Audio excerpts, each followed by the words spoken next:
ನಮಸ್ಕಾರ, ನೀವು ನೋಡ್ತಾ ಇದ್ದೀರಾ ಎಕ್ಸ್ರೇ ವಿಶೇಷ ಕಾರ್ಯಕ್ರಮ. ನಾನು ಸ್ಮಿತಾ ರಂಗನಾಥ್. ಎಕ್ಸ್ರೇ ಕಾರ್ಯಕ್ರಮದ ಸುದ್ದಿಗಳ ಕಡೆ ಗಮನ ಕೊಡೋಕೆ ಮುಂಚೆ ಈ ಕ್ಷಣದ ಬ್ರೇಕಿಂಗ್ ಅಪ್ಡೇಟ್ ಒಂದನ್ನು ಗಮನಿಸೋಣ. ಸಚಿವ ಸಂಪುಟ ಸಭೆಯಲ್ಲಿ ಜಾತಿ ಗಣತಿ ಬಗ್ಗೆ ಏರು ಧ್ವನಿಯಲ್ಲಿ ಚರ್ಚೆ ಆಗ್ತಾ ಇದೆ. ಮುಖ್ಯಮಂತ್ರಿ ನೇತೃತ್ವದಲ್ಲಿ ವಿಶೇಷ ಸಭೆ ನಡೀತಾ ಇದೆ.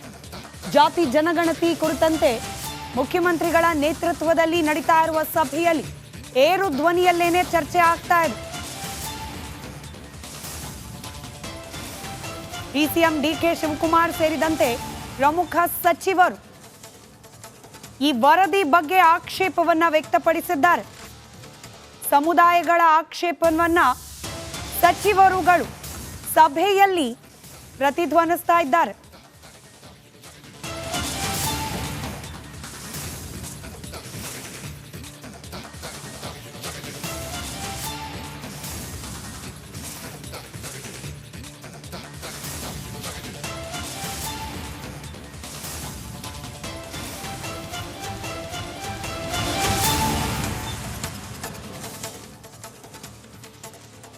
ಸಚಿವ ಸಂಪುಟ ಸಭೆಯಲ್ಲಿ ಏರು ಧ್ವನಿಯಲ್ಲೇ ಚರ್ಚೆ ಆಗ್ತಾ ಇದೆ. ಮುಖ್ಯಮಂತ್ರಿಗಳ ನೇತೃತ್ವದಲ್ಲಿ ಜಾತಿ ಜನಗಣತಿಯ ವಿಶೇಷ ಸಭೆ ಇದು.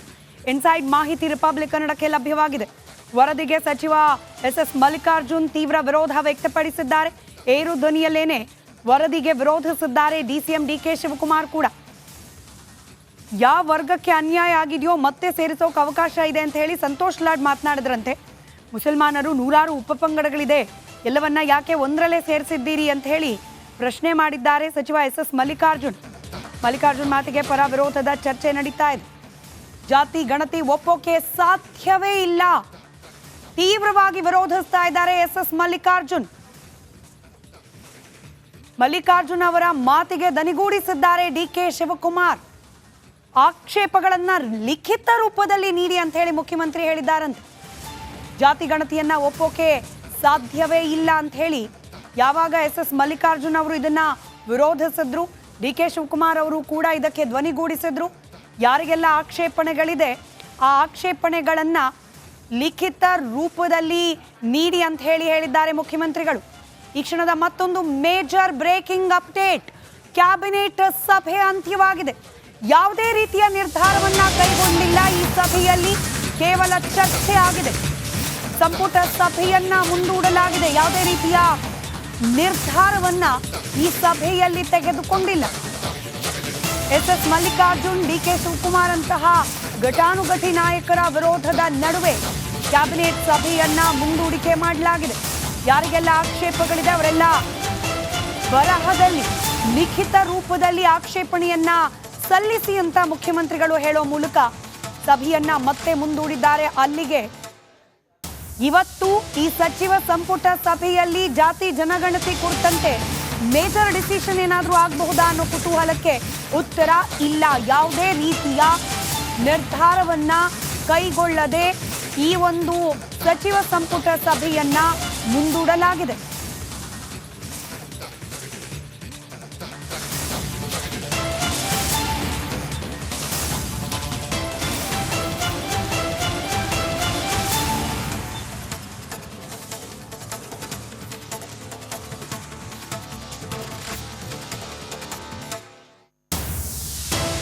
ಮತ್ತಷ್ಟು ಡೀಟೇಲ್ಸ್ ನಮ್ಮ ಪ್ರತಿನಿಧಿ ಬಸವರಾಜ್ ನೀಡ್ತಾ ಹೋಗ್ತಾರೆ. ನೇರ ಸಂಪರ್ಕದಲ್ಲಿದ್ದಾರೆ. ಬಸವರಾಜ, ಏನೇನು ಮಾತುಕತೆ ಆಯ್ತು?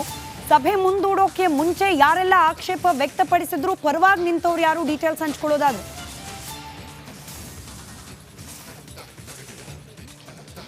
ಖಂಡಿತ ಸ್ಮಿತಾ, ಬಹಳ ಪ್ರಮುಖವಾಗಿ ಇವತ್ತಿನ ಸಚಿವ ಸಂಪುಟ ಸಭೆಯಲ್ಲಿ ಈ ಜಾತಿ ಗಣತಿ ವಿಚಾರವಾಗಿ ಯಾವುದಾದ್ರೂ ಒಂದು ಶಿಫಾರಸು ಮಾಡಬಹುದು, ಯಾವುದಾದ್ರೂ ಒಂದು ನಿರ್ಧಾರವನ್ನು ಸರ್ಕಾರದ ತೆಗೆದುಕೊಳ್ಬಹುದು ಅನ್ನುವಂಥ ಒಂದಷ್ಟು ಚರ್ಚೆಗಳಿದ್ವು. ಆ ಚರ್ಚೆಗಳು ಈಗ ಒಂದಷ್ಟು ಖುಷಿ ಆಗ್ತಿರ್ತಕ್ಕಂಥದ್ದು. ಯಾಕಂದರೆ ಈ 3 ಗಂಟೆ ಸುದೀರ್ಘವಾಗಿ ಕ್ಯಾಬಿನೆಟ್ ಸಭೆ ನಡೆದರೂ ಕೂಡ ಯಾವುದೇ ಅಂತಿಮವಾದಂಥ ಚರ್ಚೆಗೆ ಆಗಿಲ್ಲ ಅನ್ನುವಂಥದ್ದು. ಯಾಕಂದರೆ ಪ್ರಬಲ ಸಮುದಾಯದ ಸಚಿವರು ಈ ಒಂದು ಜಾತಿ ಗಣತಿ ವರದಿ ಏನಿದೆ ಇದನ್ನು ತೀವ್ರವಾಗಿ ವಿರೋಧ ಮಾಡಿದರು ಅನ್ನುವಂಥದ್ದು. ಅದರಲ್ಲೂ ಪ್ರಮುಖವಾಗಿ ಎಸ್ ಮಲ್ಲಿಕಾರ್ಜುನ್ ಸಚಿವರು ಏನಿದ್ದಾರೆ ಅವರು ಸಾಕಷ್ಟು ವಿರೋಧವನ್ನು ವ್ಯಕ್ತಪಡಿಸಿದ್ರು. ಯಾವ ಅಂಕಿಅಂಶದ ಆಧಾರದ ಮೇಲೆ ಈ ಒಂದು ವರದಿಯನ್ನು ಸಂಗ್ರಹಿಸಿದ್ರೆ ಅನ್ನುವಂಥ ಆಕ್ರೋಶವನ್ನು ಕೂಡ ವ್ಯಕ್ತಪಡಿಸಿದ್ರು ಅನ್ನುವಂಥ ಮಾಹಿತಿಗಳು ಲಭ್ಯ ಆಗ್ತಾ ಇರ್ತಕ್ಕಂಥದ್ದು. ಇದಕ್ಕೆ DCM ಸೇರಿದಂತೆ ಹಲವು ಲಿಂಗಾಯತ ಮತ್ತು ಒಕ್ಕಲಿಗ ಸಚಿವರು ಕೂಡ ಬೆಂಬಲ ವ್ಯಕ್ತಪಡಿಸಿರ್ತಕ್ಕಂಥದ್ದು. ಈಗ ಇರ್ತಕ್ಕಂಥ ಅಂಕಿಅಂಶಗಳನ್ನು ಯಾವುದೇ ಕಾರಣಕ್ಕೂ ನಾವು ಒಪ್ಪಕ್ಕೆ ಸಾಧ್ಯವೇ ಇಲ್ಲ.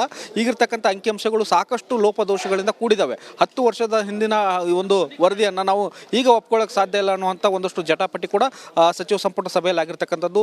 ಪ್ರಬಲ ಸಮುದಾಯದ ಸಚಿವರ ವಿರೋಧಕ್ಕೆ ಒಂದಷ್ಟು ಹಿಂದೂ ಸಚಿವರು ಕೂಡ ವಿರೋಧವನ್ನು ವ್ಯಕ್ತಪಡಿಸಿದ್ರು. ಈ ಅಂಕಿಅಂಶಗಳನ್ನು ಸರಿಪಡಿಸುವಂಥ ಅವಕಾಶ ಮುಂದಿದ್ದೇ ಇದೆ. ಅದನ್ನು ಸರಿಪಡಿಸುವಂಥ ನಿಟ್ಟಿನಲ್ಲಿ ನಾವು ಪ್ರಗತಿಯತ್ತ ಮುಂದಿಡೋಣ ಅನ್ನುವಂಥ ಒಂದಷ್ಟು ಮಾತುಗಳನ್ನು ಹೇಳಿದ್ರು ಕೂಡ ಪ್ರಬಲ ಸಮುದಾಯದ ಸಚಿವರು ಯಾವುದೇ ಕಾರಣಕ್ಕೂ ಕೂಡ ಇದನ್ನು ಒಪ್ಪೋಕ್ಕೆ ಸಾಧ್ಯ ಇಲ್ಲ ಅನ್ನುವಂಥ ಮಾತನ್ನು ಸಚಿವ ಸಂಪುಟ ಸಭೆಯಲ್ಲಿ ವ್ಯಕ್ತಪಡಿಸಿದ್ರಿಂದ CMಗೂ ಕೂಡ ಇದು ಒಂದು ರೀತಿಯಲ್ಲಿ ತಲೆನೋವಾಗಿರೋದ್ರಿಂದ ನೀವು ಯಾರ್ಯಾರು ಏನೇನು ಸಲಹೆ ಕೊಡ್ತಿರಲ್ಲ ಅದನ್ನು ಲಿಖಿತ ರೂಪದಲ್ಲಿ ಮುಂದಿನ ಕ್ಯಾಬಿನೆಟ್ಗೆ ಕೊಡಿ ಅನ್ನುವಂಥ ಒಂದು ಸಲಹೆಯನ್ನು ಕೊಟ್ಟು ಕಾರಣಕ್ಕಾಗಿ ಇವತ್ತು ಸುದೀರ್ಘ 3 ಗಂಟೆಗಳ ನಡೆದಂಥ ಸಚಿವ ಸಂಪುಟ ಸಭೆ ಯಾವುದೇ ನಿರ್ಣಯಕ್ಕೆ ಬರದೇ ಈಗ ಅಂತಿಮವಾಗಿರ್ತಕ್ಕಂಥದ್ದು. ಇನ್ನೂ 2-3 ಸಚಿವ ಸಂಪುಟ ಸಭೆಗಳು ತೆಗೆದುಕೊಳ್ಳಬಹುದು ಅನ್ನುವಂಥ ಮಾತುಗಳು ಈಗ ವ್ಯಕ್ತವಾಗ್ತಾ ಇದ್ದಾವೆ.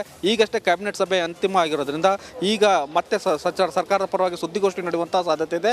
2-3 ಕ್ಯಾಬಿನೆಟ್ಗೆ ಇದನ್ನು ವಿಸ್ತರಿಸಿ ಒಂದಷ್ಟು ಸಲಹೆಗಳು ಸಚಿವರು ಯಾವ ಸಮುದಾಯದಿಂದ ಎಷ್ಟೆಷ್ಟು ಸಮಸ್ಯೆಗಳಾಗಿದ್ದಾವೆ, ಈ ಥರದ ಒಂದಷ್ಟು ನಮ್ಮ ಲೋಪದೋಷಗಳಾಗಿದ್ದಾವೆ ಅನ್ನುವಂಥ ಲಿಖಿತ ರೂಪದಲ್ಲಿ ಕ್ಯಾಬಿನೆಟ್ಗೆ ಸಲ್ಲಿಸಿದಾಗ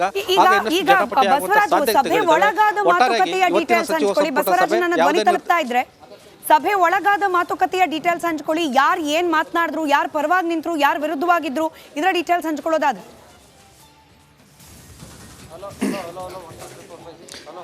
ಸ್ಮಿತಾ, ನಾನು ಈಗಾಗಲೇ ಹೇಳಿದಂತೆ ಪ್ರಬಲ ಸಮುದಾಯ ಅಂದರೆ ಲಿಂಗಾಯತ ಮತ್ತು ಒಕ್ಕಲಿಗ ಸಮುದಾಯ ಈ ಒಂದು ಜಾತಿ ಗಣತಿಯನ್ನು ವಿರುದ್ಧ ಮುಂಚೆಯಿಂದನೂ ಕೂಡ ಇದ್ದಾರೆ. ಯಾಕಂದರೆ ನಮ್ಮ ಸಮುದಾಯದ ಉಪಪಂಗಡಗಳು ಬಿಟ್ಟು ಹೋಗಿದ್ದಾವೆ, ಅಂಕಿಅಂಶಗಳು ತಪ್ಪಾಗಿದ್ದಾವೆ. ಈಗ ಬಂದಿರತಕ್ಕಂಥ ಜಾತಿವಾರು ಸಮೀಕ್ಷೆ ಏನಿದೆಯಲ್ಲ ಅಲ್ಲಿ ನಮ್ಮ ಸಂಖ್ಯೆ ತಪ್ಪಾಗಿದೆ ಅನ್ನುವಂಥ ಅಭಿಪ್ರಾಯನ ವ್ಯಕ್ತಪಡಿಸಿದ್ರು. ಆದರೆ ಈಗಾಗಲೇ ಅವರು ಒಂದು ಸುತ್ತಿನ ಚರ್ಚೆಯನ್ನು ಮಾಡ್ಕೊಂಡ್ಬಂದಿದ್ರು. ಲಿಂಗಾಯತ ಸಚಿವರು ಮತ್ತು ಒಕ್ಕಲಿಗ ಸಚಿವರು ಒಂದು ಸುತ್ತಿನ ಸಭೆಯನ್ನು ಮಾಡ್ಕೊಂಡ್ಬಂದಿದ್ರು. ಆ ಸಭೆಯ ಒಂದಷ್ಟು ವಿವರಗಳನ್ನು ಕ್ಯಾಬಿನೆಟ್ ಮುಂದೆ ಇಟ್ಟಿರ್ತಕ್ಕಂಥದ್ದು. ಯಾವುದೇ ಕಾರಣಕ್ಕೂ ಕೂಡ ಈ ಒಂದು ಜಾತಿ ಗಣತಿ ಏನಿದೆಲ್ಲ ಒಪ್ಪಕ್ಕೆ ಸಾಧ್ಯನೇ ಇಲ್ಲ. ಅಂಕಿಅಂಶಗಳು ಹೇಳ್ತಾ ಇದ್ದಾವೆ ತಪ್ಪಾಗಿದ್ದಾವೆ ಅನ್ನುವಂಥದ್ದು. 10 ವರ್ಷದ ಹಿಂದಿನ ಒಂದು ಜಾತಿ ಗಣತಿ ಅನ್ನುವಂಥದ್ದು. ಅದರಲ್ಲೂ SS ಮಲ್ಲಿಕಾರ್ಜುನ ಇದ್ದಾರಲ್ಲ ಅವರು ತೀವ್ರವಾಗಿ ವಿರೋಧಿಸಿದ್ರು. ಮತ್ತು ಇದು ಯಾವುದಕ್ಕೂ ಕೂಡ ಯೂಸ್ ಇಲ್ಲದೆ ಇರತಕ್ಕಂಥ ಒಂದು ಜಾತಿ ಗಣತಿ ಅನ್ನುವಂಥ ಒಂದು ಪದಗಳನ್ನು ಕೂಡ ಬಳಸುವ ಮೂಲಕ ಈ ಒಂದು ಜಾತಿ ಗಣತಿಯನ್ನು ತೀವ್ರವಾಗಿ ವಿರೋಧಿಸಿದ್ರು ಅನ್ನುವಂಥದ್ದು. ಇದರ ಜೊತೆಗೆ DK ಶಿವಕುಮಾರ್ ಇದ್ದಾರಲ್ಲ ಅವರು ಯಾವುದೇ ಆಕ್ಷೇಪವನ್ನು ಬಹಿರಂಗವಾಗಿ ತೋರಿಸ್ಕೊಟ್ಟಿರಲಿಲ್ಲ. ಆದರೆ ಕ್ಯಾಬಿನೆಟ್ ಸಭೆಯಲ್ಲಿ ತೀವ್ರವಾಗಿ ವಿರೋಧ ಮಾಡುವ ಮೂಲಕ ಯಾರೆಲ್ಲ ಆಕ್ಷೇಪ ಎತ್ತಿದ್ರಲ್ಲ ಸಚಿವರು ಅವರಿಗೆ ಧ್ವನಿಗೂಡಿಸುವ ಮೂಲಕ ಈ ಒಂದು ಜಾತಿ ಗಣತಿ ಸರಿಯಾಗಿಲ್ಲ ಅನ್ನುವಂಥದ್ದನ್ನು ಕ್ಯಾಬಿನೆಟ್ ಸಭೆಯಲ್ಲಿ ಒತ್ತಿ ಹೇಳಿದ್ರು ಅನ್ನುವಂಥ ಮಾಹಿತಿಗಳು ಲಭ್ಯ ಆಗ್ತಾ ಇದ್ದಾವೆ. ಸ್ಮಿತಾ, ವಿಸ್ತೃತವಾಗಿ ಅಧ್ಯಯನ ಮಾಡಲಿಕ್ಕೆ ಮತ್ತೊಂದು ಉಪಸಮಿತಿ ಏನಾದರೂ ರಚನೆ ಆಗಬಹುದು ಅನ್ನೋ ರೀತಿಯಲ್ಲೂ ಕೂಡ ಚರ್ಚೆಗಳಿತ್ತು. ಇವತ್ತಿನ ಡಿಸಿಷನ್ ಅಲ್ಲಂತೂ ಅದರ ಯಾವುದೇ ರೀತಿಯ ಸೂಚನೆ ಸಿಗ್ತಾ ಇಲ್ಲ. ಹಾಗಾದ್ರೆ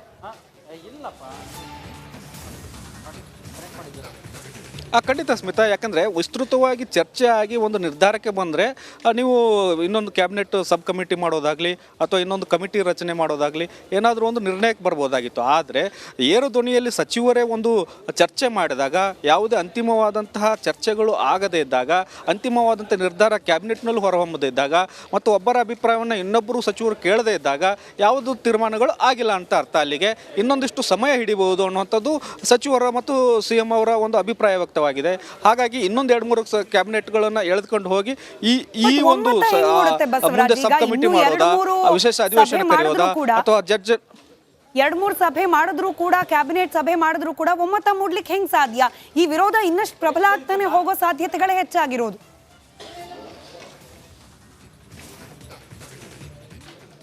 ಆವಾಗ ಲಿಖಿತ ರೂಪದಲ್ಲಿ ಬರ್ತವೆ ಅನ್ನುವಂಥದ್ದು ಒಂದು